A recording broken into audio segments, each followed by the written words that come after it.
belajar bersama Ibu Nova. Kali ini kita masuk ke tema 6, subtema 2, pembelajaran 5 dan 6. Kemarin kamu sudah mengetahui tahap perkembangan usia dari bayi sampai menuju lansia. Namun, hingga saat ini kamu sudah melewati baru menjadi bayi, lalu anak-anak, dan mungkin beberapa dari kamu sudah masuk ke dalam masa remaja. Nah, di sini kita bisa lihat Udin dan teman-temannya yang merupakan siswa kelas 6 sekolah dasar memiliki umur rata-rata 12 tahun. Udin dan teman-temannya ada yang sudah memasuki masa pubertas, namun ada juga yang belum memasuki masa pubertas. Mereka berkelompok melakukan kegiatan bersama. Mereka akan berdiskusi mengenai masa pubertas. Masih ingat kan apa itu masa pubertas? Ya, masa pubertas adalah masa peralihan dari anak-anak menuju remaja yang ditandai oleh perkembangan primer, di mana apabila laki-laki dia akan mengalami mimpi basah dan perempuan akan mengalami menstruasi. Namun, karena kamu sedang belajar dari rumah, maka kamu bisa berdiskusi dengan orang tua kamu. Tanyakan kepada orang tuamu atau kepada saudaramu yang lebih tua yang berjenis kelamin sama. Jika kamu laki-laki, bertanyalah kepada ayahmu. Dan jika kamu perempuan, bertanyalah kepada ibumu. Bertanyalah pada mereka semua hal mengenai pubertas, mengenai perubahan fisik yang mereka lalui ketika mereka memasuki masa pubertas. Kolom ini bisa menjadi acuan kamu untuk berdiskusi dengan ayah, ibu, ataupun saudara kamu. Untuk anak laki-laki, kamu bisa menggunakan kolom yang di atas. Lalu untuk perempuan, kamu bisa menggunakan kolom yang bawah. Mintalah bimbingan orang tuamu untuk kamu dapat mengisi kolom-kolom ini, sehingga kamu bisa tahu apakah kamu sudah melewati masa pubertas atau belum. Nah, nanti laporkan hasil diskusi kamu dengan orang tua dengan format nama, usia kamu, dan masa perkembangan apa yang saat ini sedang kamu lalui. Apakah masih dalam masa anak-anak ataukah sudah menjadi masa remaja. Kolom ini bisa kamu lihat di buku tema 6 halaman 65. Nah, pada masa remaja, kamu akan mengalami banyak perubahan. Dimulai dengan pertumbuhan, yaitu bertambahnya berat dan tinggi badan kamu. Lalu, kamu juga akan mengalami perkembangan atau pematangan organ, terutama pada organ reproduksi kamu. Dan kamu juga akan mengalami perubahan perilaku, yaitu perubahan emosi karena pengaruh hormon yang dihasilkan tubuh. Kamu akan menjadi mudah tersinggung, mudah sedih, mudah marah, mudah bete, dan lain-lain.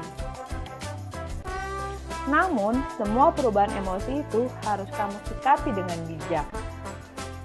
Nah, apa saja yang bisa kamu lakukan?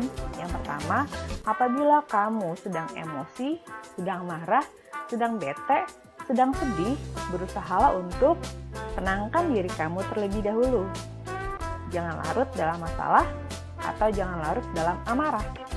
Lalu yang kedua, berceritalah pada orang tua kamu. Bisa juga dengan kakak kamu yang lebih tua. Lalu, ketika mereka memberikan nasihat, terimalah nasihat itu dan jangan mengelak. Dan yang keempat, pilihlah pergaulan yang positif, teman-teman yang baik yang mendukung kamu, dan kembangkan minat serta bakat kamu. Yang tidak boleh kamu lakukan untuk menghadapi emosi, perubahan emosi pada masa remaja adalah jangan turuti emosi kamu. Jangan tertutup pada orang tua, jangan mengacuhkan nasihat mereka, dan jangan curhat pada orang yang salah.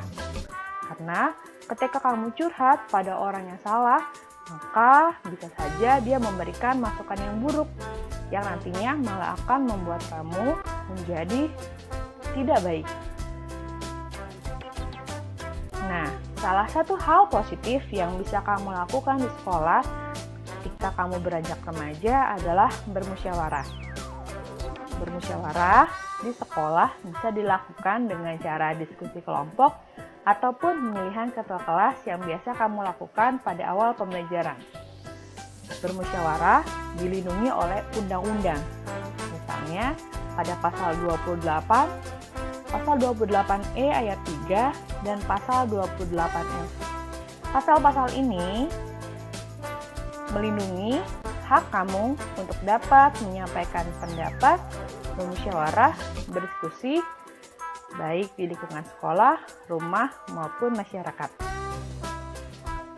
Setiap warga negara memiliki hak untuk mengemukakan pendapat dalam berbagai bentuk. Nah, melaksanakan hak dalam pemilu juga salah satunya loh, dan ini sangat penting dilakukan untuk kesejahteraan bersama. Namun, hak mengemukakan pendapat dalam pemilu memiliki batasan umur. Adapun, orang yang bisa mengikuti pemilu adalah yang pertama, dia harus berusia 17 tahun. Yang kedua, apabila dia belum berusia 17 tahun, maka dipastikan dia sudah menikah. Nah, apabila usia kamu belum 17 tahun dan belum menikah, maka kamu tidak diperbolehkan mengikuti pemilu. Pemilu memiliki asas ada 6. Yang pertama, langsung. 2, umum. 3, bebas. 4, rahasia. 5, jujur. 6, adil. Apabila disingkat, supaya lebih mudah, maka asas pemilu adalah lu-ber-jur-dil. Langsung artinya pemilih memberikan suaranya tanpa perantara.